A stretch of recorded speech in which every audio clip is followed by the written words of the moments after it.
तो जामिया वर्ल्ड देख रहे हैं, लगातार मैं न्यूज़ कवर कर रहा हूं। ख़ासतौर पर बीपीएससी के जो छात्र हैं, स्टूडेंट्स, इनकी मांग है री एग्ज़ाम के लिए, लेकिन सरकार झुक नहीं रही है, बात मान नहीं रही है। मैंने आपको शुरू से देखा है, बहुत संघर्ष के आराम की ज़िंदगी बहुत मतलब की ज़िंदगी होती है, लेकिन संघर्ष की ज़िंदगी बहुत कामयाब होती है, सबके साथ होती है, सबके लिए होती है। आपने अभी तक इतना संघर्ष किया, क्या सीखा है? बहुत कुछ हकीकत में एक्सपीरियंस किया होगा लाइफ को। देखिए, हमने हिस्ट्री में जो चीज़ पढ़ा था, उस हिस्ट्री को आज हमें जीने का मौका मिला है इस गर्दनी बाग में। गर्दनी बाग में हमने ये देखा कि आप नॉन कॉपरेशन के तरीके से कैसे कर सकते हैं, सत्याग्रह कैसे कर सकते हैं, यहाँ पे सिविल डिसोबीडियंस कैसे कर सकते हैं, यहाँ पे क्विट इंडिया की जो मूवमेंट चली थी, जब आपके सारे लीडरशिप को गिरफ्तार कर लिया जाता है या प्रशासनिक शिकंजे में कस लिया जाता है, तो आंदोलन कैसे बढ़ता है, उन सब अध्यायों को हमने यहाँ पे जिया है। तो इस आंदोलन से सीखने के लिए तो हमें मिला ही है, हम अपने हक और हुकूक के लिए लड़ना सीखे हैं और हम अपनी आवाज़ को जन जन तक पहुंचाने में सक्षम रहे हैं। और जहां जहां तक लोग हमें सुन पा रहे हैं, जो भी छात्र हैं, मजदूर हैं, किसान हैं, आम आदमी है, चाहे वो पक्ष है विपक्ष है, सभी लोग जो हमारी बातों को सुन रहे हैं, ये वो समझे कि ये हक और हुकूक की लड़ाई अगर आज हम यहाँ पर हार गए, हारने का तो खैर सवाल नहीं होता है, हम सीख के ही कुछ जाएंगे। और हक और हुकूक की लड़ाई में अगर आपने हमारा साथ दिया तो हम एक नज़ीर पेश करेंगे कि आने वाले भ्रष्टाचार के खिलाफ अगर कोई भी जगह पर कहीं कुछ होता है तो ये बीपीएससी का जो सत्याग्रह, वो एक मिसाल के तौर पर आपके जहन में हमेशा के लिए रहेगा। और उससे नज़ीर लेकर आप हमेशा याद रखिएगा कि कोई भी छात्र कहीं भी जब खड़ा हो जाएगा तो आपकी भ्रष्टाचारी हुकूमत को कभी भी चैलेंज कर सकते हैं। क्या आपको लग रहा है कुछ राज ऐसा गहरा है कि पुलिस के चारों तरफ पहरा है, कुछ छुपाना लग रहा है, चल रहा है, इसलिए झुक नहीं रही सरकार, बात मान नहीं रही है सरकार? क्या छुपाना चाहती है? ये एकदम बिल्कुल बात सही है। राज तो गहरा है क्योंकि पुलिस का पहरा है। राज गहरा है तभी तो इतने सारे जतन के बाद भी, इतने सारे प्रयास के बाद भी, इतने संवैधानिक तरीके से चलने के बाद भी ये हमारा री एग्ज़ाम का मुद्दा अभी भी हमारे आधार में लटका हुआ है। ये बहुत बड़ा जो ये पेपर लीक मिसमैनेजमेंट से बहुत बढ़कर ये स्कैम है, ये बहुत बड़ा स्कैम है। और इसमें जो लोग भी संलिप्त है उसकी गहन सीबीआई जांच होनी चाहिए। और पहले तो सबसे पहले एग्ज़ाम करवाना चाहिए। और ये जो हमारे संवैधानिक पद पे जो बीपीएससी के चेयरमैन हैं, उनका इस्तीफ़ा होना चाहिए। और सारे पद पे वैसे सेक्रेटरी से लेकर सभी पद के लोग का इस्तीफ़ा होना चाहिए। और जो लोग भी, चाहे नेता हो, चाहे कोई भी पक्ष विपक्ष के कोई भी लोग जो इसमें संलिप्त है, उन सबको आप जांच के माध्यम से आप सामने लाइए और छात्रों के बीच में उनका न्याय कीजिए, क्योंकि ये स्कैम बहुत बड़ा है। ऐसा कभी आपने सोचा था कि इतनी ज़िंदगी संघर्षफुल हो जाएगी, सबके लिए संघर्ष वाली ज़िंदगी? अब तक ज़िंदगी कैसा गुजरता था, अब जो संघर्ष कर रहे हैं, क्या फ़र्क है इसमें? देखिए, संघर्ष हमने बस किताबों में पढ़ा था, लेकिन संघर्ष को जब हमने जिया तो हमें पता लगा कि संघर्ष का एक अलग ही मज़ा है। आपका मज़ा जब आप अपने हक के लिए लड़ते हो और जब आप लाठियाँ खाते हो, आप जब सड़कों पर पीटे जाते हो, उसके बाद फिर जब आप उठ के खड़े होते हो, तो ये बताता है कि ये हम आज़ादी हमें कैसे मिली। हम हमारे जो फोर फादर्स थे, जिन्होंने कितने जतन से हमारे हक और हुकूक के लिए जब अपने सड़कों पे लड़ा था, तो उस ब्रिटानिया हुकूमत को जब उखाड़ कर फेंका था, वो लड़ाई कितनी बड़ी रही होगी।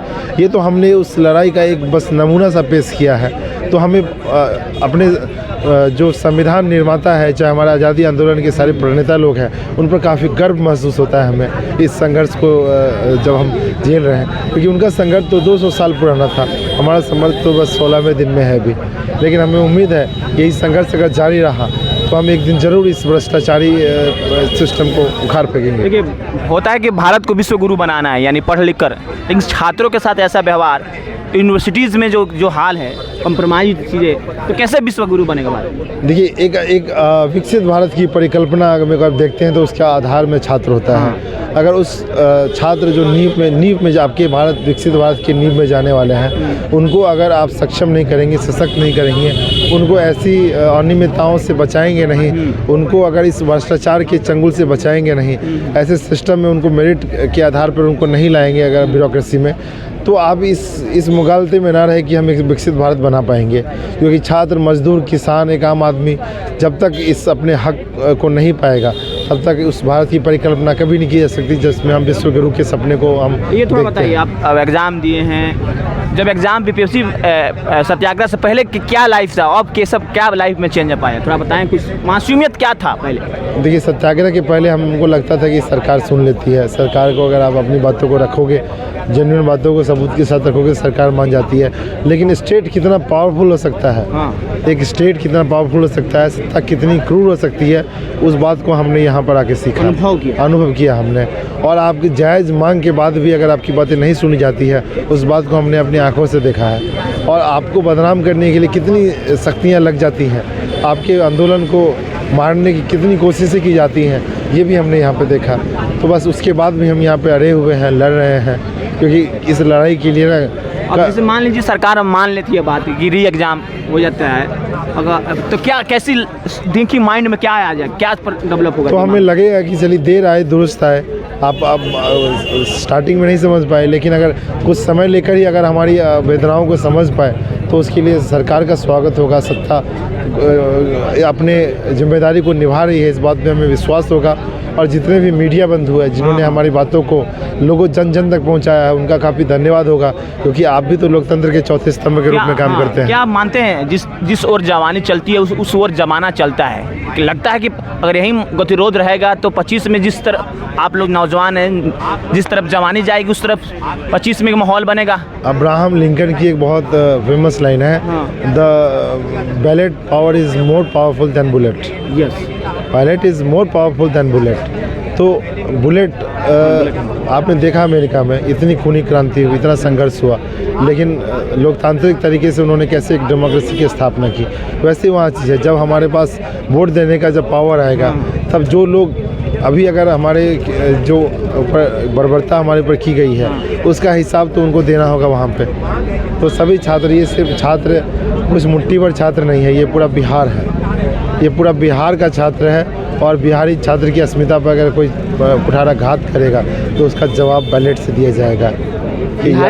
बिहार की छात्रों की भावनाएं को आहत किया जा रहा है ना, आहत किया ही जा रहा है। उनकी भावनाओं को सड़कों पर कुचला जा रहा है, लाठियों से पीटा जा रहा है, लड़कियों पर जुल्म किया जा रहा है, पानी की बौछारें की जा रही हैं, आपके आंदोलन को हर तरीके से बदनाम करने की कोशिशें की जा रही है। मीडिया के कई प्रिंट मीडिया के माध्यम से आपके बारे में गलत खबरें छपवाई जा रही है। आपने देखा होगा पिछले पास्ट में भी कई प्रिंट मीडिया में हमारे बारे में गलत खबरें छपवाई गई। तो ऐसी बहुत सारी स्थितियाँ बन रही है जहाँ पे हमारे बारे में बहुत गलत लोग लिख रहे हैं, बोल रहे हैं। तो बहुत प्रयास किए जा रहे हैं, लेकिन फिर भी हम लोग आ रहे हैं, हम लोग लड़ रहे हैं, हम लोग अपने प्रयास। तो क्या ऐसा नहीं लगता है कि ज़िंदगी भर में जो तजुर्बा आप हासिल नहीं कर पाते वो कुछ दिनों में आप हासिल कर रहे हैं? यहाँ का हर एक दिन एक सदियों के बराबर है। तो हमने कई सदियाँ गुजार दी हैं इन लम्हों को जीने में, इन संघर्ष को समझने में। और हमें हमारा यहाँ से जो भी यहाँ हमारा सत्याग्रही जब यहाँ से जाएगा तो अपने जीवन के हर एक पड़ाव में अपने हक के लिए ज़रूर लड़ेगा। जहाँ पे भी अन्याय होगा वहाँ पे उठ खड़ा होगा। हर एक अपने आप में गांधी और भगत सिंह बनकर यहाँ से निकलेगा। हर एक इस संघर्ष से हर एक अंदर जो एक तरह से सोना है वो कुंदन बनकर निखरेगा। बिल्कुल, होता है ना कि कोयला जितना तपता है उतना और निखरता है। ठीक है, आज नहीं तो कल होगा, हर मुश्किल का हल होगा। तो वही है, आज नहीं तो कल हमारा एग्ज़ाम होगा, लेकिन इसका हल ज़रूर होगा। लास्ट में कुछ अपील करना चाहें? अपील हमारा उन सभी लोगों से है जो अभी तक इस आंदोलन से नहीं जुड़े हुए हैं। तो उनके लिए हमारे लिए दो शब्द हैं कि जलते घर को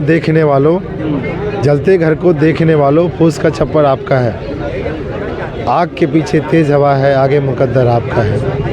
उसकी मौत पे मैं भी चुप था, मेरा नंबर अब आया, मेरी मौत पे आप भी चुप हो, अगला नंबर आपका है। बहुत बड़ा मैसेज, अगला नंबर आपका है। बहुत बड़ा मैसेज दे रहे हैं आप। मैसेज है। Thank you so much, best of luck. तो ये है युवाओं की संघर्ष और बीपीएससी छात्रों का संघर्ष को दिखा रहा हूँ। देखते रहे जामिया वर्ल्ड।